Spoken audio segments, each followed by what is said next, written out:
It would appear, Rita, that Dan Andrews is not happy with Sky After Dark. Well, poor Dan. It's been rough in retirement. Golf clubs don't want him.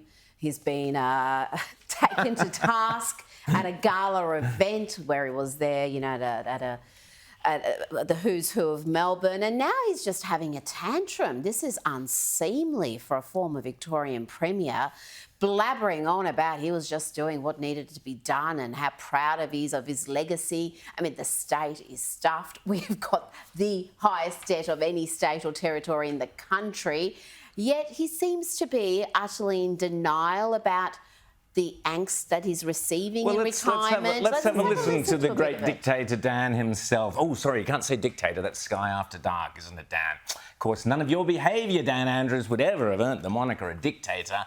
You know, firing on your own people with rubber bullets, tasering them, throwing women to the ground, strangling them, getting women in their pyjamas. No, there's nothing dictatorial about any of that. It's all Sky After Dark's imagination. Still, let's hear from the man himself. All this nonsense, you know, centralisation of power and, you know, control freakness and all this sort of stuff. This is all bull. Like, you have to have that. Otherwise you just become listless. You're just adrift.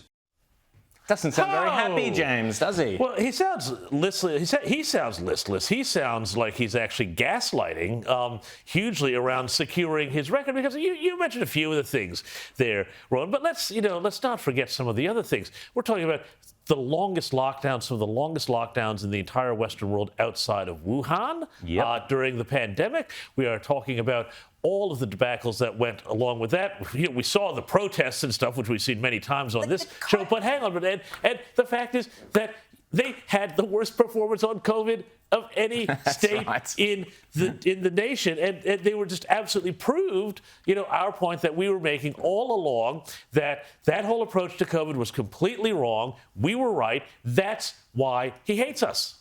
Well, and he also just made some absolutely absurd claims about us pushing Matthew Guy. We've done nothing but bash Matthew Guy and now John Prosciutto, who's also utterly hopeless. And this is the part of Dan's legacy, that he is seen as this master politician because he won consecutive terms, big landslides, despite having such a terrible record.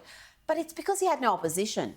And if you have no opposition, surprise, surprise, you're probably going to do well electorally. And he has.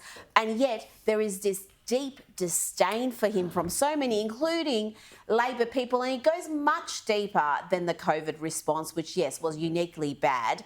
But you look at the state as far as the corruption scandals we've had, any one of them would have seen a Premier lose their position in Queensland or New South Wales.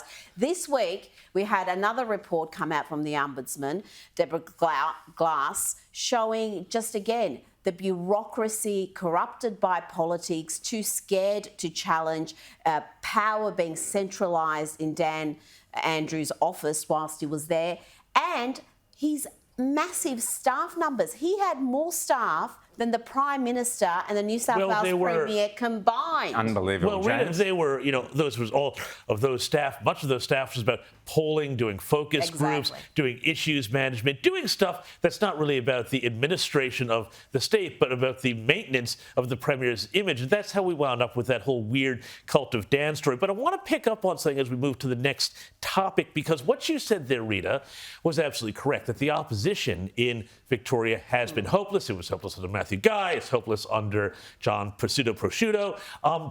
Whereas if you look at what's happening on a national level here, federally, we're seeing a Liberal Party that is not more obsessed with fighting Conservatives and getting Conservatives out of the party, which is what's been happening in both New South Wales and Victoria, and also seeing a leader who is actually leading on issues. And what's really interesting, we've had the big drops all over the papers this weekend about how they're going to announce a big migration review. Well, This is, again, another instance where I think Peter Dutton is driving national policy and forcing Albanese to react. He did this first with the mandatory detention of the detainees from the High Court, and now he's doing it again with this migration review. Now, we're going to hear more about that tomorrow, but I still am doubtful that they're actually going to wind up getting a real handle on the numbers. Oh, no. But they do know that this is a huge problem because all of these migrants are driving inflation. They come here, they spend, they increase the pressure on the economy, but they're not sensitive to the interest rates, which is the only tool the Reserve Bank has Exactly. to hit the economy and cool the economy.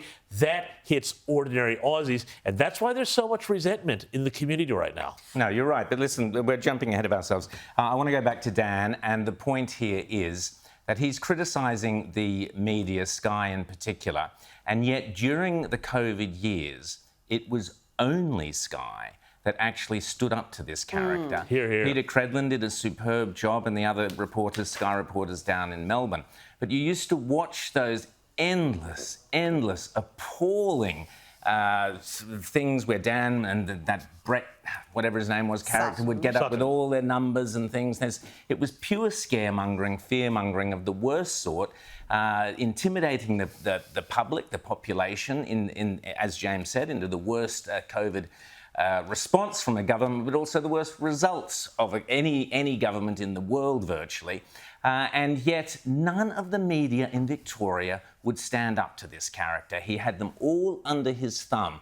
All the mainstream media, the ABC, all the rest of them, only Sky stood up to this character, which is why he is so dirty on Sky and calling us BS and all the rest of it.